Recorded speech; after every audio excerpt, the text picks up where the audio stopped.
America की एक अदालत ने एक शख्स को मौत की सजा सुनाई और सजा देने के लिए नाइट्रोजन गैस का इस्तेमाल किया गया। अमेरिकन हिस्ट्री में यह अपने आप में पहला ऐसा मामला है। आइए जानते हैं। अमेरिका के अल्बामा की एक जेल में कैद 58 साल के केनेथ स्मिथ पर आरोप था कि उन्होंने साल 1988 में एक धर्म उपदेशक पादरी की पत्नी एलिजाबेथ सेनेट की हत्या कर दी थी और इसके बदले में उन्हें कुछ पैसे भी मिले थे। इस मामले में स्मिथ को दोषी करार दिया गया और घटना के 35 साल बाद मौत की सजा दी गई।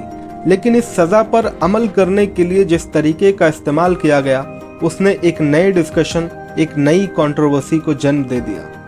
फैसला लिया गया कि नाइट्रोजन गैस के जरिए दोषी स्मिथ की मौत सुनिश्चित की जाएगी। इस तरीके को नाइट्रोजन हाइपोक्सिया कहा जाता है। आपको बता दें, नाइट्रोजन गैस शरीर को बिल्कुल निष्क्रिय कर देती है।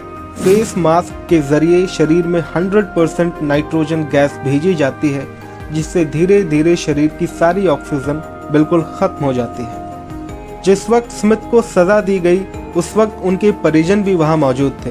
स्मिथ के फेस पर एक एयरटाइट मास्क लगाया गया और मास्क के जरिए स्मिथ के शरीर में 100% नाइट्रोजन गैस भेजनी शुरू कर दी गई। कुछ ही मिनटों के बाद स्मिथ के शरीर में रिएक्शन देखने को मिला। वो हाथ पैर मारने लगा और बॉडी में ऑक्सीजन धीरे धीरे खत्म होने लगी। स्मिथ की सांसें उखड़ने लगी और चंद मिनटों में स्मिथ ने अपना दम तोड़ दिया। इस पूरे प्रोसेस में कुल 22 मिनट का वक्त लगा। अमेरिका में मौत की सजा के लिए कई दूसरे तरीके भी इस्तेमाल किए जाते रहे हैं, जैसे फांसी, इलेक्ट्रिक शॉक या जहरीला इंजेक्शन। अमेरिका के अलग अलग राज्य इन सभी तरीकों का इस्तेमाल करते रहे हैं। स्मिथ को इससे पहले जहरीले इंजेक्शन से भी मौत की सजा देने की कोशिश की गई थी।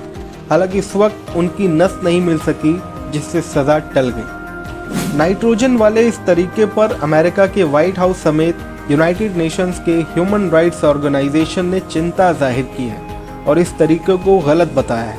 कई ह्यूमन राइट्स ग्रुप और ऑर्गेनाइजेशन ने इसे क्रूर और निर्दयी तरीका बताया है। आप क्या सोचते हैं, जरूर बताएं। शुक्रिया।